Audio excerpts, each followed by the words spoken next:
welcome to the holiday special of Magic the Amateur Age. Yay! You can tell it's a holiday special because we're wearing hats. Hats equal holiday special. That's right. If nothing says holiday special, hats like a hat. don't. My phrasing was off. You also match your hat to your... Yes, I did. And so my did hat to my I. dress. Look we at are that. festive. Very festive. You are Santa. Yes. I am an elf. Not a cool elf, arbor like elf? Lord of the Rings elves. No, I'm a dork elf. Like, let's face it, I'm You're I'm a a North Keebler Pole elf? Yep, I'm just like, hey, guys, I live in the North Pole and I make gifts. What gifts would you make if you were an elf? Oh, man, I would make, that's a good question. Would you be a woodworking elf, perhaps? Yeah, I would enjoy that. Yeah, those are like, you really need to know a skill. I feel like I could be a cookie elf. Megan, I swear to God, no phrase you have ever said better describes you than that one right there. Cookie elf? I could be a cookie elf. I could be a cookie elf. On today's episode, we are going to celebrate by inviting some of our very best friends from the Minneapolis-St. Paul area, which is where we are based, to join us on our show. That's right. We are going to be talking Holiday Cube with none other than Judge April, who plays so much Cube. She is amazing at it. She owns an amazing cube, but she also is an online cube connoisseur. Yep. She loves it. She plays so much of it. If you've played her in Cube online, chances are you've lost. Chances are you lost. Yep. Because she's very good. But she's going to tell you all her secrets for drafting Cube, Vintage Cube the right way, coming up in the show. Yeah. Then we're also going to have Vorthos Mike. Yes. Who is going to tell us all about different Easter eggs in Magic. Yeah, it's just a fun little episode, fun little segment about just finding the extra special things in Magic cards that you might not have known have been there the whole time you've been looking at them. You are also going to hear a special Christmas greeting from none other than our favorite dragon looking for love, Nicol Bolas. Nicol Bolas. Nicol Bolas. He called into the show. We're really thankful to his busy schedule. He really does. And we just want him to be happy. Yeah, we do. So we're going to get an update on how that search is going for him. Plus, we've got some holiday magic carols for you. Wouldn't be a holiday special. It would not be a holiday special unless we made you listen to us rewrite magic carols. Yep. Rewrite carols so they are magic carols. And we're making you listen. That's right. If you try and turn the podcast off at those points, moment, it's not going to work. It won't turn off. It's not going to work. Nope. An especially big holiday thank you to everyone who supports us on Patreon. It means so much to us. It helps us keep the show going. Patreon.com/MTAcast for as little as $1 an episode. That's just $4 small a month. Yeah, it's a good deal. You can help us make this show happen and be part of the less than 1% club. Yeah, and you can get in before the end of December, meaning you started the less than 1% club in 2016. Yeah, that's right. Which is kind of cool. And it'll be neat for us to be able to say, look, this is how we ended the year, and we ended it on a real bang. That's right. Not to mention, if you join this month, you will be entered in a drawing for our sweet GP Denver playmat. Yeah. As well as you will be in the larger pool of Patreon members for our card giveaway for the end of December. Here, ready to That's go right. out to whoever wins. So... Creekwood Liege. I forgot about that. That's pretty sweet. Creekwood Liege. And we have to say thank you, of course, to our official sponsors, CardKingdom.com. Nothing better to give people for the holidays than cards or card supplies. Yeah. And CardKingdom.com is the best place to get them. CardKingdom.com/MTAcast. You can get boosters, you can get singles, you can get sleeves, you can get binders. They even sent us a Christmas present. Send us tokens. Look at these sweet tokens. I want to open this. Oh, I did open it. Okay. I already looked at them. It's like a mini I looked at them. Christmas. There are angels in here. Cool. There are demons in here. Cool. Oh, man. That's scary. Megan is now afraid of her token. Which one? The dragon? Dragons Ooh, that are sweet. skeletons. There are elementals that are also skeletons. I'm sensing a theme. Skelementals. Skelementals. Fairies. Goblin. Look at this gentleman goblin. He's got a top He's a hat. very gentleman goblin. That's cute. So yeah, hop on over there and pick up whatever you might need for an upcoming tournament or for the especially loved ones in your life. 'Cause Yeah. we all know that the people you love the most, you get magic. Yep, that's true. That's true. Get your priorities straight. Only be friends with Magic players. Come on. We're going to start things off on the show with a carol because what better way to ring in our holiday episode than a lovely holiday song, Chandra, the angry pyromancer. Chandra, the angry pyromancer, had a messed up home plane, but we never knew it because of shiny artifacts. When we first went to Kaladesh, everyone was like, sweet vehicles, but it turns out the consulate is also bent on destroying gremlins.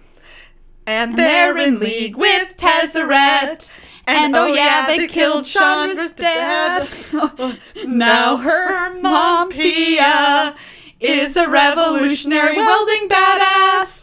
Then one sunny inventor's fair day, Chandra planes walked back.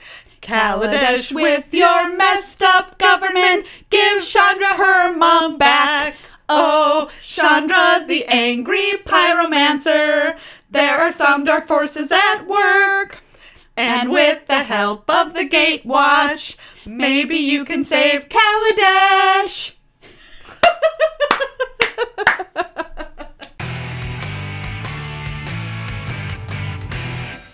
We're here talking Holiday Cube with Judge April King. Welcome to the show. Thank you for having me back.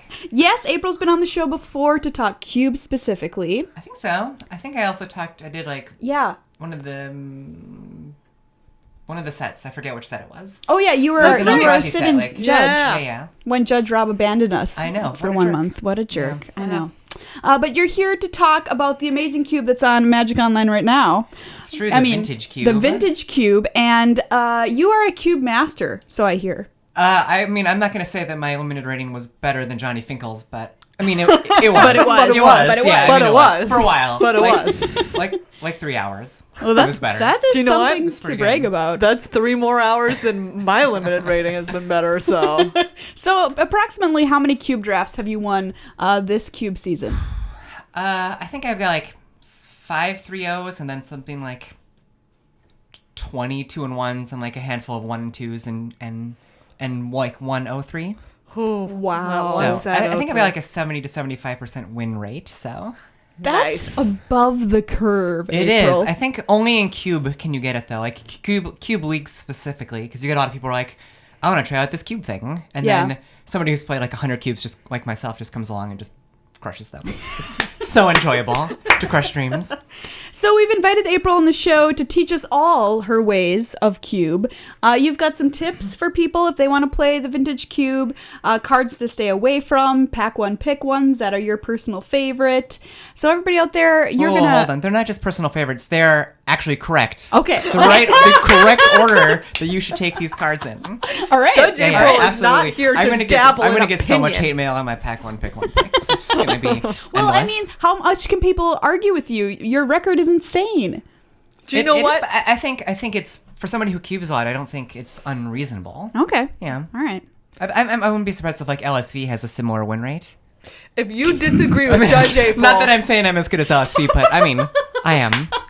if you disagree with Judge April, if you lodge a complaint, you also have to send us your cube rating. Yes. You have to send us Yes. your numerical in a screenshot version. We need a screenshot version No of lying. your cube rating, and then we will evaluate whether you are qualified to disagree with her or not. So before we get started, Megan, let's crack open this bottle of fake champagne. That's right. And pour it out to celebrate some cube talk. We're drinking Martinelli's gold medal sparkling apple cranberry juice. Happy holiday! Woo! You know, when I was invited on the show, I was told to be real champagne, and Yeah, then I well, get here and I've been Do you deceived. know what? Just It's- pretend. I've If you been just- led astray. If you reimagine what you know champagne to be, this will still be really far off. Yeah. Okay. Yep. This will still not It's be close. really fake champagne. Is it How really about that? fake? Does it have bubbles in it? Yeah, Yeah, it does. It's Yeah. sparkling. I'm sold. Okay. We wouldn't dare give you non-sparkling beverage. That would just be apple juice. we've got a good champagne tonight. The juice of an apple. So April, where would you like to begin on our cube journey? So I think like the best place to start is with archetypes. At the very beginning. Because I think people, especially with the vintage cube, you open up a pack and there's so many cards that are amazing. Yeah. They're Yeah. just like phenomenally good. and you have no idea where to go. It's very hard to draft linearly, I think, in the Vintage Cube. So I'm going to start with archetypes. Okay. And they're not even so much archetypes, so much of them as they're defined by like a single or a handful of like really powerful cards that you see them and then you draft them and then you have a deck, right? Like these cards are just so strong that they kind of take over everything else. Megan's sad we don't have a bottle We opener. don't have a bottle opener. Yep. Well then. Well, All right. Well, anyways. Wow. Yeah. Let's talk about archetypes. we planned Yep. so well All right, for this. so the main, like, I think the biggest archetype, and this is a very broad archetype, is the cheat big stuff into play archetype. Right. And there are a lot of ways to cheat something into play. I personally think the best way to cheat things into play, and actually I think is probably the best super busted power card in the cube, is Sneak Attack. Sneak Attacks, Through the Breaches, Tinkers, and Channel. Okay. Like, those are the 4 cards I think that, like, they're just so good. They're, like, phenomenally good. They let you get so far ahead very, very early in the game. Also, show and tell, right? So I'm going to talk a little bit about that later. I'll talk about that and Oath of Druids. They get their own little special segment here. Because I think they're both cards Alright, that I then. love, but there's some caveats, I think, with them. Alright. Megan and I Alright, oathed there we the go other then. night, so we have a personal connection. All right. Yeah. I think Oath of Druids is maybe my favorite cube card. Oh, okay. In the entire Ooh. Vintage Cube. It's my Sweet. personal favorite. All right. There's also Reanimator. Yes. It's kind of like a separate deck because there's so many cards that can go into Reanimator. But it's another good, like, cheating stuff into play. The only downside with it is that you don't get the Annihilator Eldrazi, which are just so good. Like, they just win the game. Reanimating a Grizzlebrand or, like, a Woodfall Primus is really good. It's very good, but it doesn't just, like, win the game like casting a Kozilek on turn 2 does, for Sure. example. I have a question. So I like to draft Reanimator, but there are some cubes where it's better than others, right? So how is it fair in this one? I think it is quite good. Okay. There's a lot of support for it. I mean, you have Reanimate, Animate Dead, Unburial Rites, Necromancy, Shallow Grave. You have a lot of options for reanimation. So I think it's a very consistent. Of the cheat fat stuff into play, I think it's the most consistent deck. The other ones can be very consistent, but like they're much worse without like Splashing Black. Sure. I think for the consistency. So like if you can get like a Vampiric Tutor or like a Demonic Tutor or something along those lines, then Sneak Attack is amazing. You have 2 Sneak Attacks in your deck and you're just going to win. Whereas like Reanimator, you're going to have 4 reanimation spells, you have like 4 discard spells, like 4 fatties. Like it's just a very consistent deck. It's just not quite doesn't have as much velocity, I think, as the other cheaty ones do. Other like good decks, I think, are Splinter Twin. I think that's a decent deck. I think people are afraid to draft it because it can often be inconsistent. And they're like, oh, what if I don't get all the parts? You want to get all the pieces. And I think the trap a lot of people fall into, I think, is they see a Deceiver Exarch or Pestermite and they think it's open. But you really want to be seeing Splinter Twin. Splinter Twin, Kiki Jiki's okay, but like you want to be seeing like a Splinter Twin, like 5th pick, 6th pick, because there's going to be probably at least 1 or 2 things that combo with it that you're going to see otherwise. Right. But without Splinter Twin, like it's Kiki Jiki is fine, but it's a lot of mana, it's hard to cast. Whereas like you can just win the game with Splinter Twin on turn 4. So are you saying that Splinter Twin should be your first pick, like that makes you go into this deck? It's definitely the card that you want to be seeing. Okay. Like if you see a lot of helper cards going really late, so like the Recruiters, Pestermite Deceiver, Zealous Conscripts, if you see those going really late, it could be open, but you might don't know if Splinter Twin's gonna be opened. Yeah, that's the problem. So like one of the downsides of this cube is that it is, I believe, 540 cards, which means you only see 2/3 of the cards every time you draft. So things that rely on a single card, like that.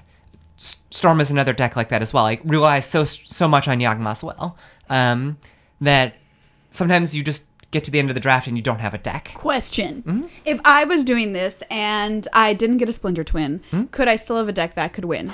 Or is it just going to be garbo.com/deck? It can be okay. So like I feel like the Splinter Twin thing works really well, especially as part of like a control deck. Like like one of the other good archetypes is like a control deck, but it's not like Legacy Cube where blue X control deck. So you can just say like, I'm going to draft blue white control, and it's great. It's always great, right? Or I'm going to draft blue black control. It's always great. It's always great. Whatever. But like the threats are too strong in Vintage Cube. So I think like the control decks are just not quite good enough on their own. So like if you just think I'm going to draft a control deck with a big finisher and I'm going to win the game, you're not going to win the game. You're going to tap out for your big finisher and you're going to lose. So I like control decks with a combo finish. So like Splinter Twin is great for that, right? Yeah.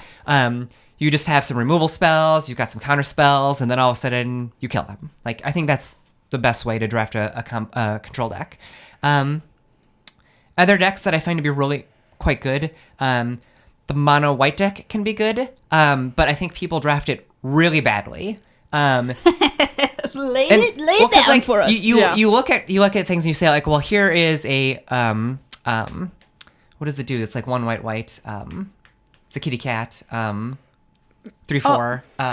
Brimaz. Yeah, you see like a Brimaz, or you see like a Hero of Bladehold, which like Hero of Bladehold in the Legacy Cube is like great. It's like a 2-turn clock and they're just dead, right? If you see it in here and you think, this is the deck, I'm going to take Hero of Bladehold, you're going to lose.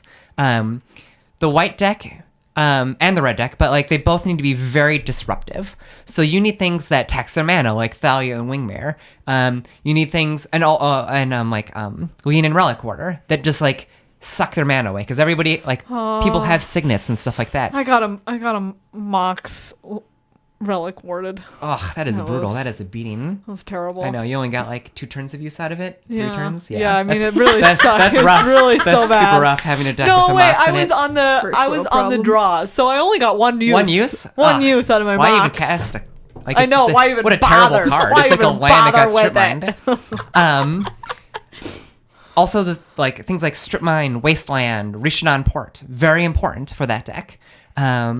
You really need the disruptive cards that are kind of low to the ground. And this is something that I wouldn't think. Like, is Armageddon?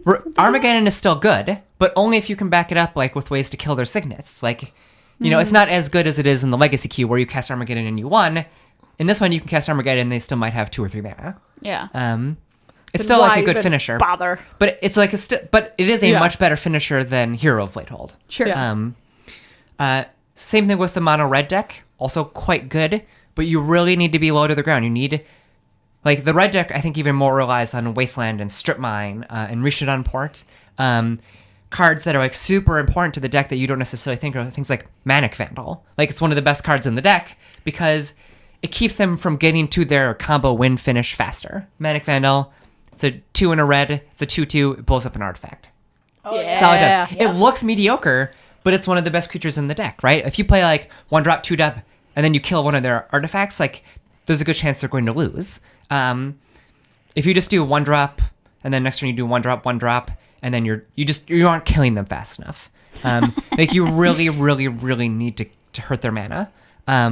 Because I just want to say that this isn't intuitive, because if you're thinking, oh, I'm going to draft the red deck, I'm going to draft the white weenie deck, like you've been told your whole life that these are strategies that are linear, like you said, like you just need dudes and you've got to do one thing. Oh, don't focus on anything else because then you're not doing the plan that you should be doing. But in this case, the cube is just so powerful that you have to, otherwise you're going to lose. You have to disrupt your opponent's game plan. It's the only way to win. Also things like Eidolon. Like Eidolon is very good. It disrupts their game plan. All of a sudden, you want to cast a Signet? Yeah, they're not casting things on turf necessarily because they're wrecked. worried about the damage that it's going to add up to. Right.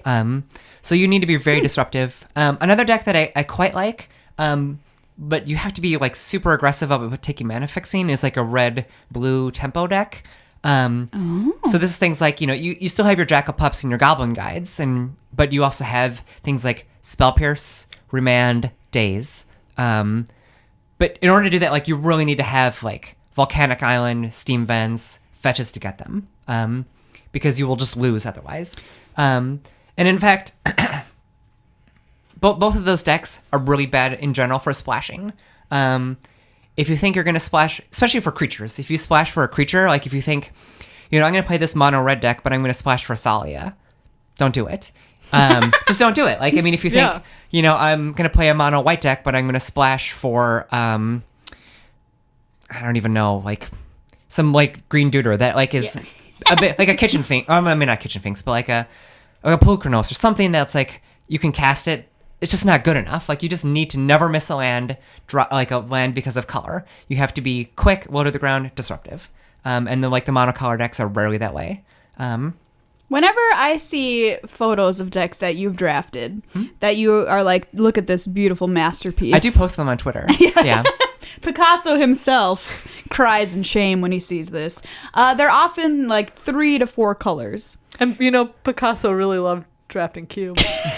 There's one little known fact about Picasso. That's what it is. I heard he cut his ear off after he drafted mono red and you're thinking of somebody Van else. Gogh. God damn it. Yeah, Van Gogh didn't have a great impression of the holiday cube. Boo.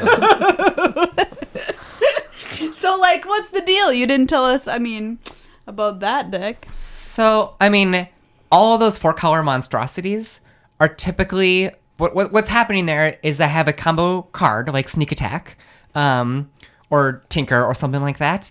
And then I just, like, follow it up with broad answers. So, like, things like Go for the Throat, things like Skin Render, which is slow. Like, things that, like, these, like... Shriekmaw. Like, these are, like, Shriekmaw. bad. Answers. They're bad cards.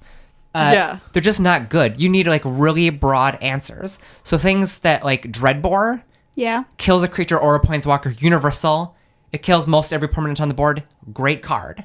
Things like, not Terminate. Terminate is good. Like Vindicate type thing. Oh, Vindicate's not good because black-white isn't good. But, like, things that, like, kill a permanent are good. Okay.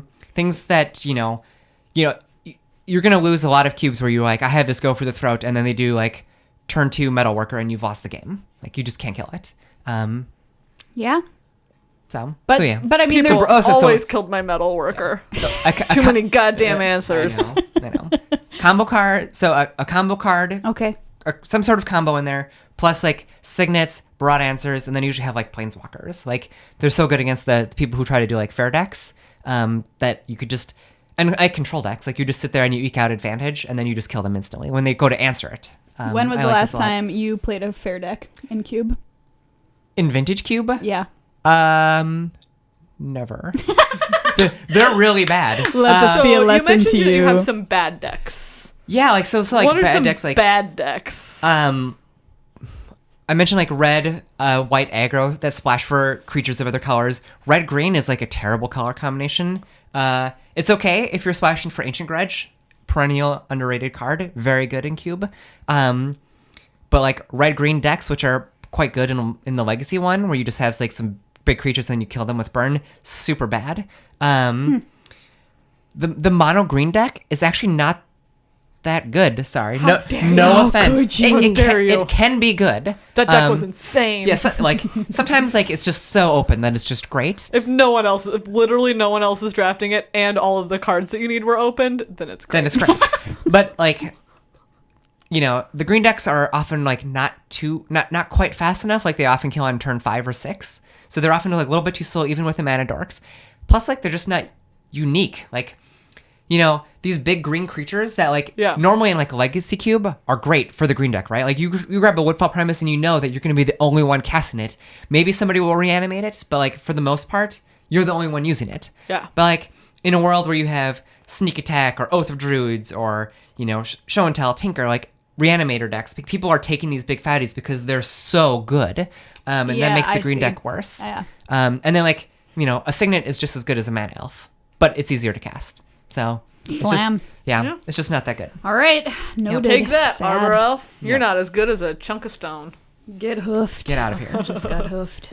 All right. So tell us about some underrated cards. So cards I see, like, often go really late that I think are better than people think they are. Fiery Confluence. I see that card go so late. Yeah. At the top of the mono red deck, it's so good. It says, like, destroy 3 artifacts sometimes. Yeah. Sometimes it does that. Sometimes it blows an artifact and it does 4. But, like, often, like, you stalled out they finally stabilized, and you just hit them for 6. They're just dead. Like 6 damage for 4 mana is really a good deal. Oath of Druids is very good card, as is Show and Tell. But here's the thing that's not good in the leagues. The really bad cards in the leagues specifically, because in the leagues, and this has happened to me, right? I'm like, boom, Show and Tell. And I drop Emrakul, and I'm like, I've won this game. And they also drop Emrakul, and you've lost the game. Because like everybody else, like in a normal cube where you've taken Oath, and then you're just like taking every huge like Eldrazi and Fatty, and you know that when you drop Oath, or you drop Show and Tell, or you drop Eureka, that you're not going to sit across from like these huge fatties because you took them. In the leagues, that's not the case. Other people are wanting to cast Eldrazi, and they're not nearly as good. In the 8/4s, in the Swiss, they're actually still really good. I think like Oath of Druids is one of the better cards. But in League, you have to be a lot more careful with it. That's so interesting. I didn't even think about that. Yeah. Let's see. Also, it's the recruiters, Imperial Recruiter, and the new white one, Recruiter of the Guard or something like that. Yeah. One gets a creature with power 2 or less. The other gets a creature with toughness 2 or less. Both of them are pretty good, actually. There's so many like little disruptive creatures out there. You got your Thalias, your artifact blowing up duders. You've got Glenelendra. You've got a lot of like really good disruptive. I wish Duder was a creature type. Duder. That they're actually surprisingly good. And then, of course, they're like really good in the Splinter Twin decks where you can get Kiki Jiki and also both of the pieces, the blue dudes. The black Thoughtseize creatures. Oh, God. Brain Maggot. Brain Maggot is one of them. Yeah. There's a couple of them. There's a few of them. I'm trying to remember. People look at them and they think, well, this is a Thoughtseize, but they can get their card back. Mesmeric Fiend. Mesmeric Fiend, which is the better one. Mesmeric Fiend is a lot better. Because if they like try to bolt it in response to the trigger going on the stack, they just get to exile a card forever. That's not the case with Brain Maggot, but they just say Thoughtseize most of the time, and Thoughtseize is a great card because it puts them off their plan, and like a lot of these combo decks don't have removal for it, so it's just a Thoughtseize with a body. I think overall these cards are better than like Duress or Inquisition, which miss a lot of the time. Yeah, they're very conditional. Nahiri, I like Nahiri a lot. She's great in the sneak attack deck as well. She is a sneak attack. She is a sneak attack. She is a sneak attack. She's not really you really see it coming. Yeah, you really do. You really get a couple of turns to just look down the barrel. It's just an attack. Yeah. It's just an attack with her best friend Emmy. But like it's so good. It answers a lot of things. A lot of the problematic enchantments, artifacts that are tapped for mana. Really, really good. I don't know why it's so good. It's just always been good for me. Ophiomancer. It just looks like a dumb dude. The one that makes a little snake? Yeah, it makes little death touch snakes again and again and again. Yeah, and it says if you have no snake, you get a new snake. Yeah, you get a new snake, but you get a snake right away. I want a snake right away. And like against these like red decks and the white decks, they just like stop doing stuff. They're like, I'm going to throw away my dude and I'm going to get literally nothing out of it. Like nothing, because they're just going to lose a dude to the snake and then you get a new snake. It's like snakes for days. It's a great deal. I know. So many Lose snakes. a snake, get a snake. I think a takeaway I'm hearing here is there's lots of really potent, huge, amazing threats in this cube. Well, not a lot, but I mean, like, they're very powerful. Yes. So there are a lot of kind of simple ways that don't look as good as they actually are. Ways. Yeah. But they're going to just completely mess with that plan. I think so. Yeah. I mean, the decks in Vintage Cube are so powerful, but they're often very fragile, right? Like, you might think, I'm going to go to Sneak Attack, right? I'm going to have this Signet or two in my hand, and you just don't get the mana to get there. Or to Karn, or to something, or Ugin, or one of the Eldrazi, right? Yeah. Or they open up a hand that's like Channel and Emrakul, and then you Thoughtseize it. Like, and then all of a sudden they just have a dead card, right? Like, these like broad disruptive spells are very, very good. Cool. Cool. Yeah, Cool. It is cool. Cool. A lot of them are there's also like a lot of trap cards that I wish they would take out, and like just bad cards that I wish they would take out. Hit us. Storm, I think, is a deck that is just not good. Like, even if you're amazing at Storm. Like, if you watch LSV draft Vintage Cube and Storm, amazing. Storm is like a deck that is super fun. Like, if you draft Storm, you are gonna get your money's worth in fun. I drafted it the other day. I lost a lot. Yeah. Oh yeah. Even when you're good, you lose a lot. But it's so fun. It was great. It's so much fun. It was a great time.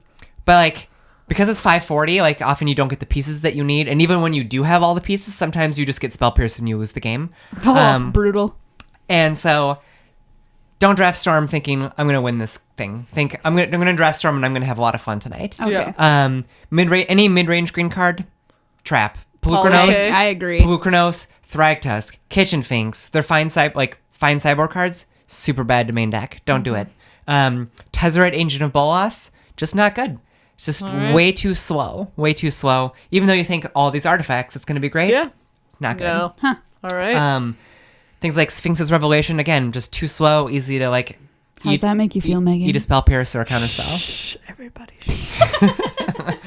And then every one of the stacks cards are just terrible. They're just not good. Braids, Smokestack. Yeah.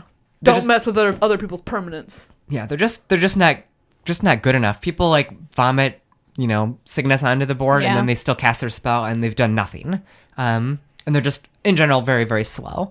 So all of those I think are trap cards. There are some cards that are just super bad, and I'm not even sure why they're in the cube anymore. Things like Bitter Blossom and Awakening Zone. Oh my gosh, they're so slow. Oh my gosh, like Awakening Zone is a signet that you have to wait until turn 3 to cast, and you don't even get anything but a colorless mana until turn 4. They're just it's really bad. Things like I think I said Bitter Blossom. Yeah, you did. Most of the swords are pretty bad. Fire and Ice is okay-ish. So is the green black one, Feast and Famine. It's okay, but they're both. All of them, the rest of them, they're just not. Yeah. They're so slow. They're 3 mana to cast, 2 mana to equip. You just wasted 2 turns to do nothing.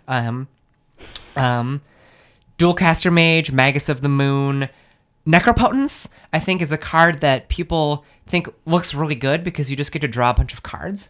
But it's so much worse than Yawgmoth's Bargain. It's also really hard to cast. You have to be really heavy black, which is by far the worst to be in. You want to be in black to steal the removal and steal the tutors. You don't want to be in black as a color in general. You want to be in black because Demonic Tutor and Vampiric Tutor are so good in this cube. Yeah. But you don't want to be black thinking I'm going to cast a Desecration Demon, right? Or Vampire Nighthawk and win the game. It's not going to happen. Get out of here. Oh man, Vampire Nighthawk, so bad. Delver of Secrets, why is it in the cube? It's super bad. It's a trap card. It's a trap card. Trap card. And not actually a trap card, because those are cards. No, because those are cards. But it's not that kind of trap. No, it's just a bad card. They should be gone, I think. Yep. So let's go through some of your pack one pick ones, because sometimes I crack a pack and cube and I'm just like, what? Yep. Although I have to say I've opened a lot of Black Lotuses. Okay, Megan. Around, oh my god, I hate you so much. I think I've gotten 0. I think maybe 1 Black Lotus this whole time. I've literally opened 4. What? I don't know what's going on. I keep getting Time Walk, which is fine, and Recall, which is it's an alright card. Yeah. And Soul Ring, but I never get Black Lotus. Yeah, I've opened Soul Ring twice. Megan. So, speaking of Soul Ring, I think if you see that pack 1 pick 1, it's the best card in the whole cube. Number 1 card, and I'm gonna get a lot of hate mail for this whole list, by the way, but I'm willing to take it because I am correct in my ordering. Hate mail is our modus operandi. So Soul Ring, Ancestral Recall is number 2. Draw 3. Number 3, Black Lotus. Number 4, any of the Moxes that are not green or white. What? So, why do you care? Green and white Moxes can suck it? Yeah, they can suck it. Wow. They're way down on the list. But why? They're fine. So the black Moxes get you a turn 1 Demonic Tutor. Or you get to do something and then also cast Vampiric Tutor. The red one, I think red is right up there with blue as far as the best color in the cube. Yeah. So it's just great. You get to cast Sneak Attack or Through the Breach a turn early. And then the blue one is, it's the blue one. Yeah. It's just you don't need to say you don't even anything need else. you don't No, even you need to say justify anything myself. else, Then I think Time Walk. Yeah. I think then I would say Mana Crypt. And then I think the other Moxes. Okay. All right. So, the green one is the worst. All right. So- We Fair time enough, walked fair enough. 3. How many turns did we take in a row? We took 3 turns. And not only that, we saw like 16 cards because what did we do? We time twisted, and then we cast, Yes. and then we time walked. Yes, and then So we we drew got it. 7 new cards, and then we drew another. Then we drew time walk again Yes. in that hand. Yes, this was the other And day then on we time stream. walked again. It's pretty sweet. And then we lost. Yep. And then we lost. Well, but But- you have the moral victory. It's Like that is true. the moral Yes, victory. It was Like, great. We had 3 turns in a row. I was trying to explain this to my spouse today, the difference between like an actual victory and a moral victory. Yeah. Something like Yeah. Magic players, I think, understand really well. Oh yeah, we do. Yeah. We do. Yeah. Very So well. you, being the cube master that you are, have some ideas on how the vintage cube potentially could be better. What do you think? Yeah, I think there's a few changes that would be easy to do, I think, for Wizards for the most part, and would make a big difference. Killing some of like the really dead cards, Linvala, Stacks cards, those all could go, opening up some more space for stuff. But which is obvious, but I think the most important thing they need to do is they need to choose different counterspell art. Yeah, the that's counterspell terrible. They it's picked so the bad. worst one. It's not. It's picked the worst I don't know if it's the one. worst one, but it's certainly like in the bottom three. very It's Which bad. one really is bad. in there? It's like the gentleman doing the The 2-finger dude? No, that one's great. That one's great. That It's one's the great. one where know. he's like, whatever. Yeah, it's really bad. Okay, It's I'm up there gonna with look like it the up. bikini one. Yeah. And like, There's a bikini one? yeah, it's like Tempest, I think. The Tempest All right, counterspell. And then there's like the one where there's like somebody's like dropping something. If you're just like mouse over Yeah. counterspell, you can see what's going on there. There's a lot of arts for counterspell, and they chose like one of the worst. It's really depressing. The Jace one was good, like the Jace with the red and black or red and blue is good. No, That one's pretty good. That one's okay. The guy hula hooping is okay. Yeah, the guy who That's was what- hoping that's is what he's fine. doing there. Yes, he is. That is correct. Where do I look at the other versions on this? I can't remember. It's somewhere on this side. We'll find out later. I'll show you which one they have. Anyway, It's yes, bad. yeah. The counterspell art is bad, and Wizards should feel bad. All they have to do is like just change the art. They could even Yeah. do it live right now. I want to go home and cube and see the correct counterspell, or as soon as this airs. They need to find a way to give mono black an identity. I think this is a problem that all cubes kind of struggle with. Yeah. But they really need to figure it out. Is it this guy? I think that is actually the art. Yeah. Yeah, that's the art. It's That's, like- that's it's bad. the guy. It's like, That's what I'm saying. He was doing a thing with his arms. How was I not being clear? Yeah. He's like, That's not at all a thing with the fingers, which is like I didn't classic say- and I didn't beautiful. say No, I know fingers, you yeah. didn't. I know, but I said arms, where he's Yeah. like, zombie. yeah, he kind of looks like a velociraptor. Yeah. But way less threatening. And I think like they need to like maybe print some more cards. Like I think the Storm deck could really use another win condition. It would be Okay. fine. I It think. doesn't exist, but it needs to be made, is what you're telling me? Listen, I know that this is controversial. When anybody says there need to be more Storm cards, I'm sure that like, The siren goes Mark off. Rosewater's heart just starts palpating.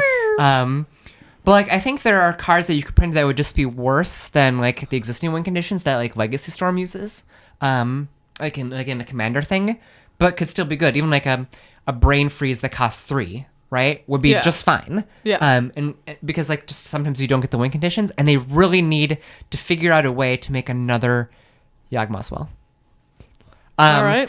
And like Bold You said that Listen. like you were ready Listen, to I get know punched. it's so bad. Like Yawgmoth's, I think could very easily be argued as the best card in all of Magic. Like maybe better than Sol Ring. It's just so good. I think they could maybe print another one in Commander of some kind, some variant that makes, because like the Storm deck in Vintage Cube is just not good without Yawgmoth's Will. Like there's Yeah. there's the Yawgmoth's creature dude. Yeah. Magus of the Will is so slow. It takes 6 mana, 2 turns. They need something to make it good. And then I think like it needs like a new Tezzeret. Like I think they need a new Tezzeret. What about the one they just printed? Wait, they just printed one? Did Yeah. they just Yes, print one? today. Oh my god, I'm so uninformed. Oh, so let's find it. Maybe it is good. I'll find it for you. I was It's thinking like a +1. You get a Lotus Petal token essentially. Okay. -2. Target creature gets +X -X, where X is the number of artifacts you control. -7. at the beginning of combat, an artifact you control becomes a 5/5. Yes. Yeah, I think that's actually fine then. 2 blue back. Yeah, I think that would just be a shoe and just like straight 5 up replace loyalty. Agent of Bolas. Look at you wished for it. Wow, And I you made got it happen. I made it happen. And last but not least, Okay. I think what they should do is they should put in there's a card on Moto, and it's only on Moto. Most people don't even know it exists. What? It's called Gleemox. Okay. I don't know. Have you either of you heard of No. Gleemox? People have been talking about it. Yeah, but I have no idea I think it what's popped going up on. accidentally recently. It's a mox that taps for any color. What? There. Oh, it looks like a little brain. Yeah, it says just tap, add 1 mana of any color to your mana pool, and then card underneath is this banned. card is banned, which I think is the best actual rules text I've ever seen on a card. Yeah.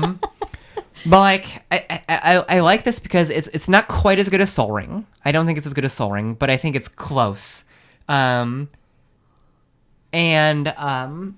gives just 1 more chance for people to open up power. Like I think when somebody's like going on and they get to draft just 1 vintage cube, like they're just gonna try it out. This is the first time. I want them to open up something that's super busted, like Time Walk or a Mox or something. Yeah. Yeah. So having just 1 more. Why does this card Pretty good. exist? I think must be an unset. they gifted it to, I believe they gifted it to everybody on Moto. Like was it for the release of Gleemax or like some like thing? We have an expert I think in it was the like corner. some project that didn't happen, but they gave it to everybody and now it's out there. It should be in Cube. It's like a Moto only card. It's like a vintage Cube card, and like no other vintage cubes in the world have it because it doesn't Yeah. exist. So. Cool. All right. Yeah. Nice.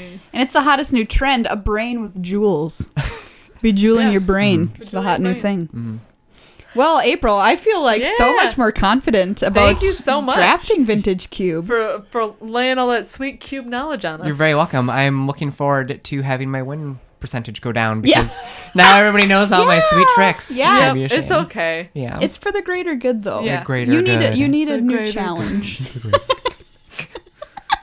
Yeah.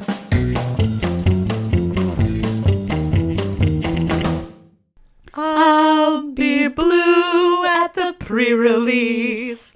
You can plan on that. Please have counters and malfunctions and a color to pair it with.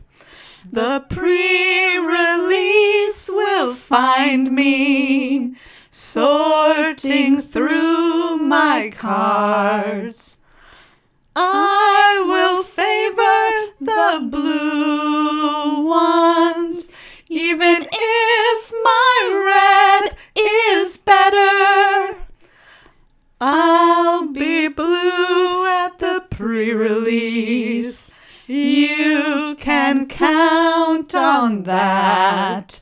Please have ways to deal with creatures and a way to close the game. The pre-release will find me counting playables. I will favor the blue spells, even if the green is better. I think that's true for you, Megan. I think it really is. Hello, it is your old friend Nicol Bolas, wishing Magic the Gathering a happy holiday season and all good things. As for me, my holidays are not so good. Well, I was dating a nice lady, but turned out she was a evil beast with a lot of tusks, and normally Nicol Bolas can look past things, for Nicol Bolas has headache and crazy horns as well, but when Nicol Bolas and the beast lady were being intimate, the crazy tusk stabbed Nicol Bolas in head egg, and I was very worried that it would break. So we had to go our separate ways, and now I am alone for the holidays. So I am going back to Monket, and maybe I will meet some new people, or maybe I will just eat a bunch of beetles and cry.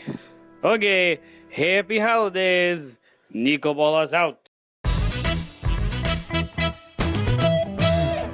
All I want for Christmas is a 2-for-1, a 2-for-1, a 2-for-1. Gee, if I only had a 2-for-1, then I could date to this GP. It seems so long since I could say I killed 2 dudes with just 1 card. Gosh, oh gee, how happy I'd be if I could fill up your graveyard. All I want for Christmas is a 2-for-1, a 2-for-1, a 2-for-1. Gee, if I only had a 2-for-1, then I could date 2 at the GP.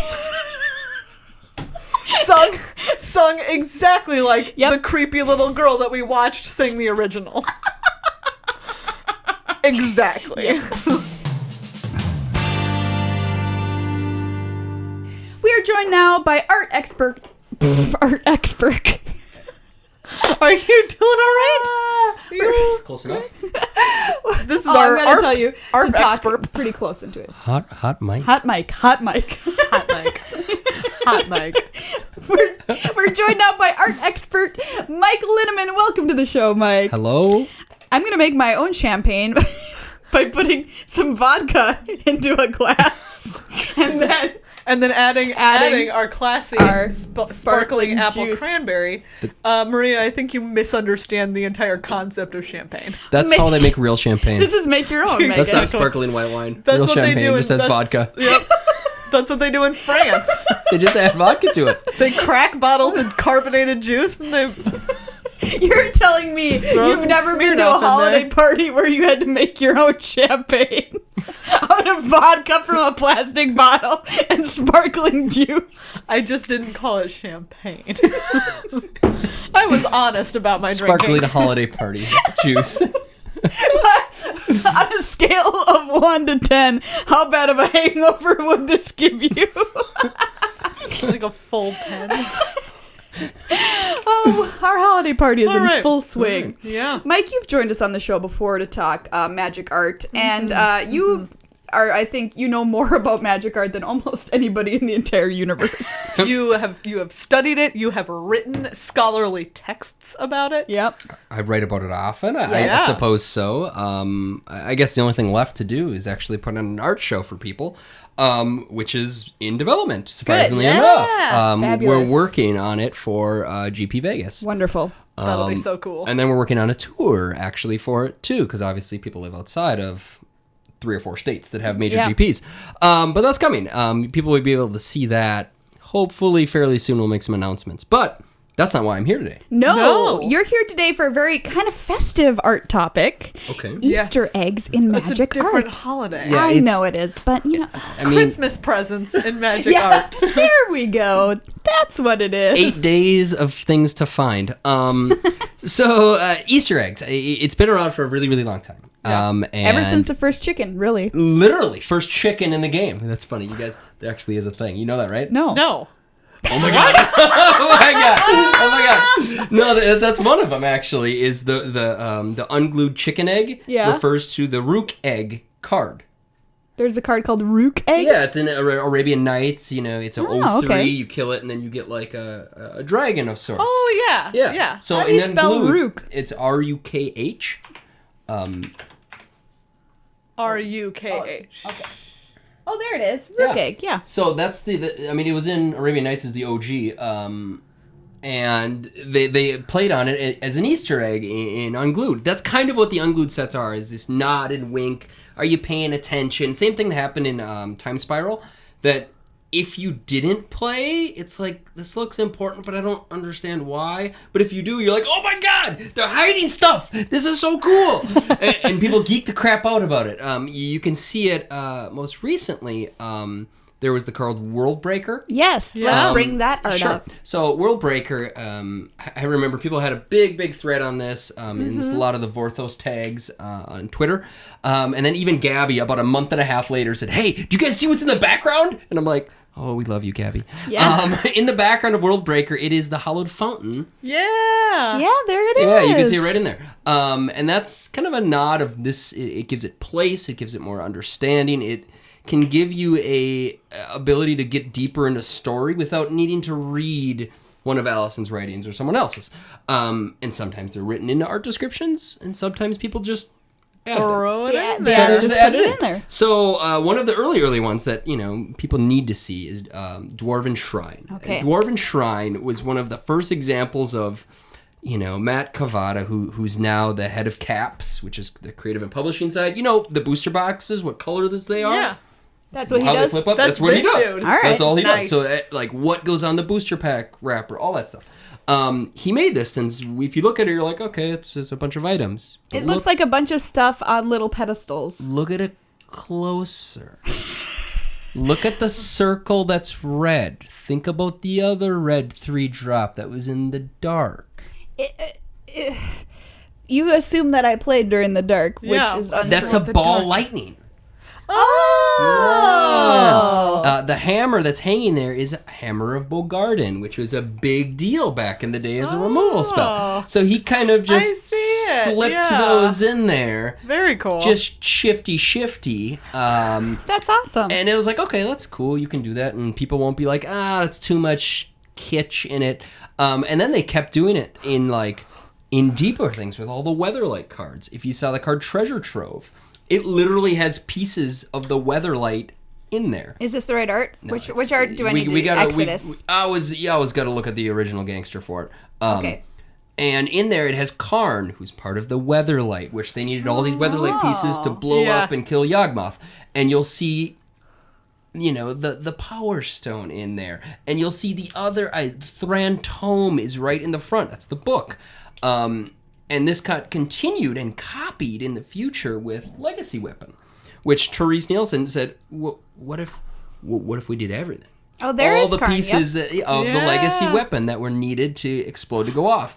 The Heart of Ramos, Urza's head, which has the Might Stone and the Weak Stone as his eyes. Urza's head? Yeah, that's his head. Poor Urza. He died, and they literally needed They his just head. had his head? Yeah. And that's what blew up and killed Yawgmoth at the end. That's how you know your friends really care about you. Is after you're dead, they're like, we need his head. Oh, we need your head. Just kept talking the whole time.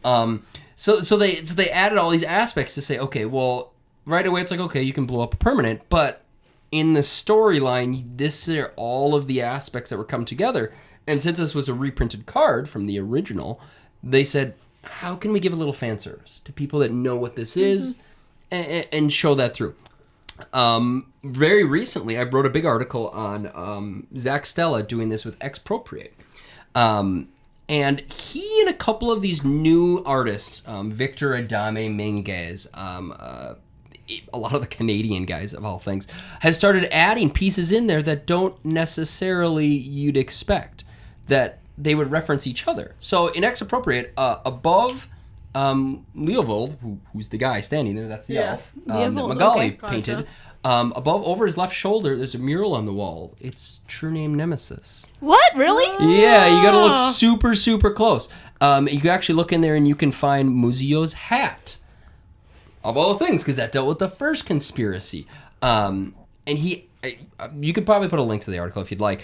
All of these pieces he added in. Is this it down in the corner? Mm-hmm. So you could see all of these things he added in, and some of them, he added a little extra himself. And they're trying to find artists, do this in all sorts of TCGs, to say, how can I give fan service to the art director to say thank you? How can I give it as a fan myself? What would I love to see?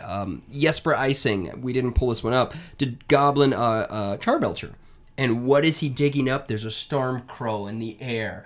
There's a piece of dynamite with him. There's originally a Mox Sapphire on his helmet that got scrubbed out. all of those things are these really, really playful ways that artists can integrate their knowledge of the game to give us a better looks into it. And as you can see, the Charbelcher is literally behind him. It's the pot. Sure. Yeah, it's the pot into the Eternal Masters thing. But all of the stuff in the air, Stormcrow, Black Lotus. Oh yeah, it is a Black Lotus right there. If you actually look at under his right foot, there's the bomb. What's the bomb? Oh, Ratchet Bomb. Ratchet Bomb. Oh. And Magic Man Sam just had a big video on Jesper Icing, which is phenomenal. You guys should totally check it out. And he mentions this, and this is just something more established artists can slip into the game for us to give this. Hey, I play too on the side, and here's a sideboard card that you use with this reprinted card. Oh, that's cute. And sometimes art directors will add them, but often it's the artists like Steve Argyle that will say, hey, you're a commander player, right? I'm making a commander. I'm getting Demia. It was kind of a cool thing back then. Making new commanders. Colors haven't been done before. And he added pieces from all sorts of different games. There's a wow, that is an intricate piece. There's a Sith holocron in there. He has images from Legends of the Five Rings. He has images from Warhammer of all of these different items because she's this collector of sorts. And no one told him this. He didn't tell anyone until the card was printed. And players started to say, wait, what's that stuff back there? Yeah. So I definitely encourage people whenever they see new works, when you just see the art, because they always show the art first, like we're seeing right now with either Revolt, to really look at maybe about an inch off the middle to see what did they hide in the crowd. Who's got a mustache that looks like somebody you know? Is there something referred to some sort of joke that we always talk about? Is there a rhino in the background that's like being murdered, being killed, or something of the sort? Right? That's fine. And Murdering those sort of, they will be in there. You just have to really check them out before they hit card size, because at card size you can't always see it. You have to see it when it's just the artwork, which is really right now. So I absolutely encourage people to look into those things. I love seeing Easter eggs. Easter eggs, I from a child, when I was a child, I had this book called The 11th Hour, which was a fantastically illustrated book, which was a poem the whole way through. And by the end, you realize that there had been a mystery that had happened. And the only way to solve it would to go through and look through all of the art and crack the hidden clues that were hidden in the art throughout. We three cards of Standard are the best cards of Standard far. Copter, Marvel, Spell, Queller, R&D, raise the bar. Oh, cards of wonder, cards of light, Standard warping with their might. Without cheating, they're defeating Grand Prix tourneys left and right. I tried so hard to brew a new deck. Turns out I just got really wrecked. Copter, Marvel, Spell, Queller, come on guys, what the heck? Oh, cards of wonder, cards of light, Standard warping with their might. Without cheating, they're defeating Grand Prix tourneys left and right.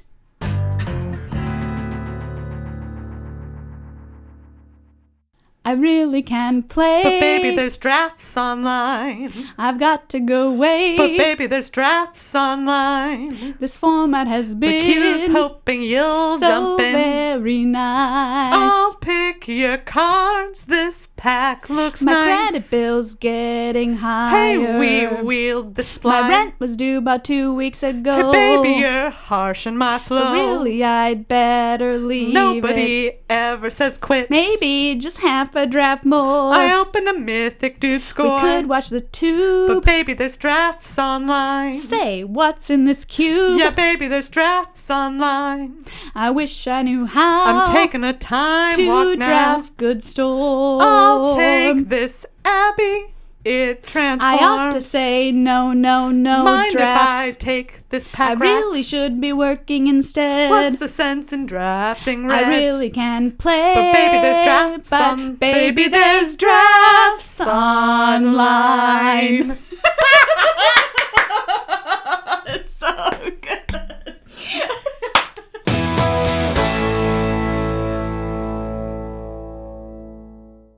Well, thank you, everybody. That's our holiday special for you. We hope you are feeling jolly in all of your jolly parts after listening To that. this. Yep.